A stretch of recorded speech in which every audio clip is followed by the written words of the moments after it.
Assalamualaikum warahmatullahi wabarakatuh. Pada mata kuliah manajemen strategis ini, kami dari kelompok 1 ingin mempresentasikan hasil diskusi kami tentang visi dan misi perusahaan.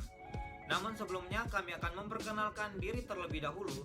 Saya EF Saifullah Doloan, NIM 1811214. Nah, untuk mempersingkat waktu, langsung saja saya akan menjelaskan yang materi pertama tentang definisi visi dan misi perusahaan. Di sini ada kalimat tanya, mau menjadi seperti apa kita nanti? Nah, kalimat tanya ini berhubungan dengan visi yang kita maksud. Jawaban dari pertanyaan ini menggambarkan visi yang jelas, memberikan dasar untuk mengembangkan pernyataan misi yang luas. Visi harus ditetapkan terlebih dahulu. Kemudian ada kalimat tanya selanjutnya, apa bisnis kita? Pertanyaan ini sama seperti menanyakan, apa misi kita? Misi merupakan deklarasi dari alasan untuk menjadi sesuatu dari sebuah organisasi. Misi yang jelas diperlukan Misi yang jelas diperlukan untuk menetapkan sasaran yang efektif dan merumuskan strategi. Lalu, apa yang dimaksud dengan visi dan misi? Menurut Calvert and Young, mereka membedakan pengertian antara visi dan misi. Dia mengatakan visi adalah kemungkinan dan keinginan atas keadaan masa depan dari sebuah organisasi, termasuk tujuan spesifik. Di mana misi lebih berhubungan dengan perilaku dan keadaan sekarang. Nah, di sini saya akan memberikan contoh kepada teman-teman semua. Saya mengambil contoh seperti klub sepak bola. Nah, klub sepak bola ini tentunya ingin menjadi klub sepak bola terbaik di negaranya, bahkan di seluruh dunia. Itu merupakan visi dari sebuah klub sepak bola. Lalu apa misinya? Misinya adalah mereka harus memenangkan setiap pertandingan yang mereka lewati. Itu merupakan visi dari mereka untuk bisa mencapai ke visi yang mereka inginkan. Untuk contoh selanjutnya, saya akan memberikan contoh seperti contoh dari perusahaan, yaitu perusahaan BUMN dari BRI, Bank BRI, Bank Rakyat Indonesia. Yang mana visi dari Bank Rakyat Indonesia ini menjadi market leader di industri perbankan. Lalu apa misinya? Misinya untuk mencapai visi tersebut yaitu memberikan layanan perbankan dengan mengutamakan pelayanan prima, profesionalisme kerja dan dedikasi tinggi untuk mencapai hasil yang optimal. Begitu. Lalu saya akan lanjutkan untuk materi selanjutnya yaitu proses pembentukan visi. Nah, pendekatan yang paling umum dalam pembentukan visi dan misi adalah pertama, memilih beberapa contoh artikel tentang pernyataan tersebut, lalu meminta para manajer untuk membaca sebagai informasi dasar. Lalu, meminta para manajer untuk menyiapkan pernyataan visi dan misi untuk perusahaan. Fasilitator, komite, atau manajer utama untuk menggabungkan pernyataan-pernyataan tersebut ke dalam satu dokumen dan menyampaikannya kepada seluruh manajer. Usulan, modifikasi, penambahan, pengurangan diperlukan seiring dengan perbaikan dokumen tersebut.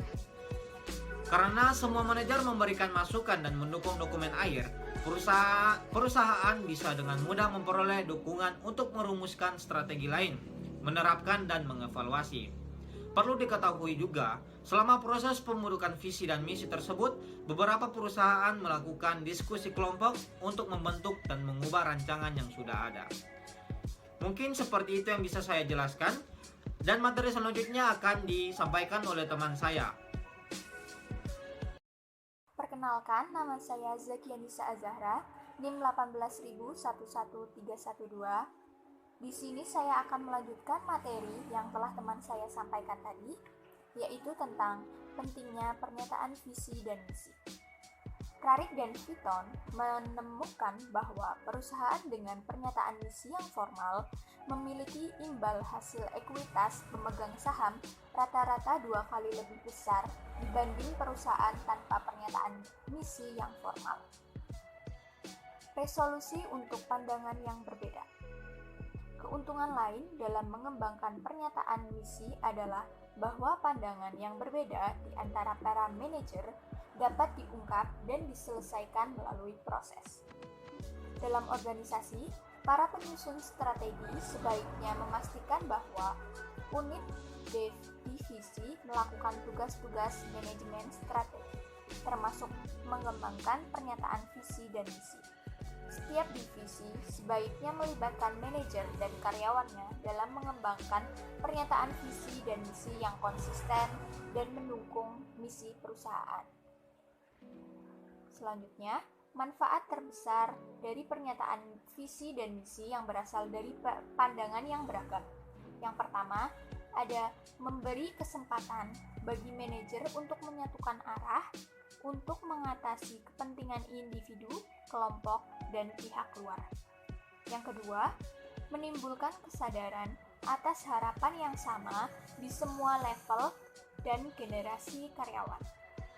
Yang ketiga, menegaskan komitmen perusahaan akan pertumbuhan dan profitabilitas perusahaan yang berkelanjutan.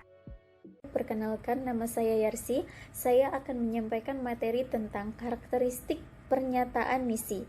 Pernyataan misi adalah pernyataan yang merangkum tujuan dan sasaran utama dari suatu organisasi. Perusahaan menggunakannya untuk mengkomunikasikan tujuan perusahaan kepada semua kelompok pemangku kepentingan, baik internal maupun eksternal, dan untuk membimbing karyawan dalam kontribusi mereka untuk mencapai tujuan perusahaan. Pada intinya, sebuah pernyataan misi menggambarkan visi perusahaan seringkas mungkin dan harus mengandung nilai-nilai fundamental dan tujuan inti dari perusahaan. Pernyataan misi cenderung menjadi pernyataan terkait masa depan bisnis daripada deskripsi yang menggambarkan posisi utama saat ini. Sebagian besar praktisi dan akademisi manajemen strategis merasa bahwa suatu pernyataan misi yang efektif menampilkan 9 komponen, yaitu 1. Konsumen. Siapa konsumen perusahaan? Yang kedua, produk atau jasa. Apa produk atau jasa utama perusahaan? Yang ketiga, pasar. Secara geografis di mana perusahaan bersaing. Yang keempat, teknologi. Apakah perusahaan canggih secara teknologi? Yang kelima, fokus pada kelangsungan hidup, pertumbuhan, dan profitabilitas. Apakah perusahaan komitmen terhadap pertumbuhan dan kondisi keuangan yang sehat? Yang keenam, filosofi. Apakah keyakinan, nilai, aspirasi, dan prioritas etis dasar perusahaan? Yang ketujuh, konsep diri. Apakah kompetisi khusus atau keunggulan kompetitif utama perusahaan? Yang kedelapan, fokus pada citra produk.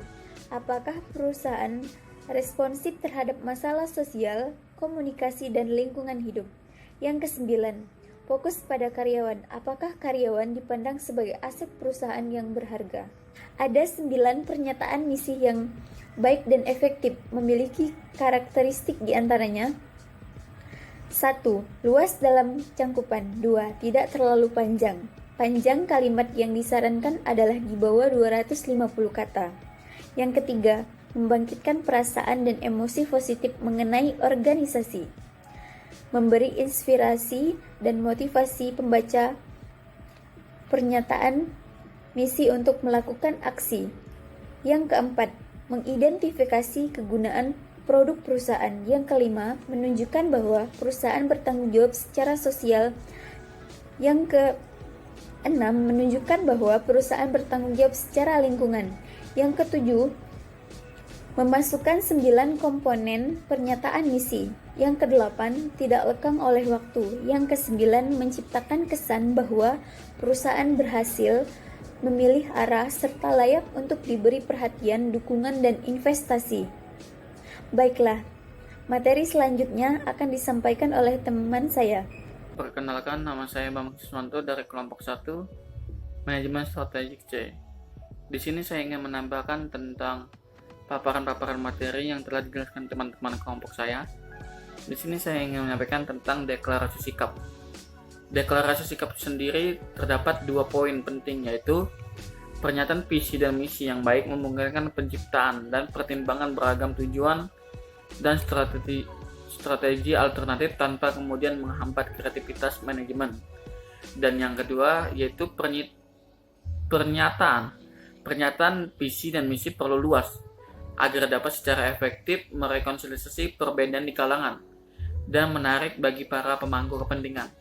Jadi di sini bisa dikatakan deklarasi sikap itu tentang sebuah pernyataan kepada seluruh kalangan untuk menarik pemangku kekuasaan di suatu organisasi atau perusahaan tersebut. Untuk orientasi konsumen terdapat 5 poin penting, yaitu mendefinisikan apa suatu organisasi tersebut dan apa yang dicita-citakannya. Dan yang kedua, cukup spesifik sehingga tidak memasukkan bisnis tertentu, sekaligus cukup luas sehingga memungkinkan pertumbuhan yang kreatif. 3. Yang ketiga yaitu membedakan suatu organisasi dengan organisasi yang lainnya. Tidak perlu disamakan jika berbeda. Jadi yang keempat yaitu berfungsi sebagai kerangka kerja untuk mengevaluasi baik aktivitas masa kini maupun prospektif kedepannya nanti. Dan yang poin terakhir yaitu diungkapkan secara cukup jelas agar dipahami secara luas di seluruh lapisan organisasi. Deklarasi kebijakan sosial. Masalah tanggung jawab sosial muncul ketika suatu perusahaan menetapkan misi barunya. Kebijakan sosial secara langsung mempengaruhi konsumen, produk jasa, pasar, teknologi, profit, konsep diri, dan citra terhadap publik. Kebijakan sosial suatu organisasi harus diintegrasikan ke dalam seluruh aktivitas manajemen strategis, termasuk pengembangan. Saya rasa cukup sekian dan terima kasih.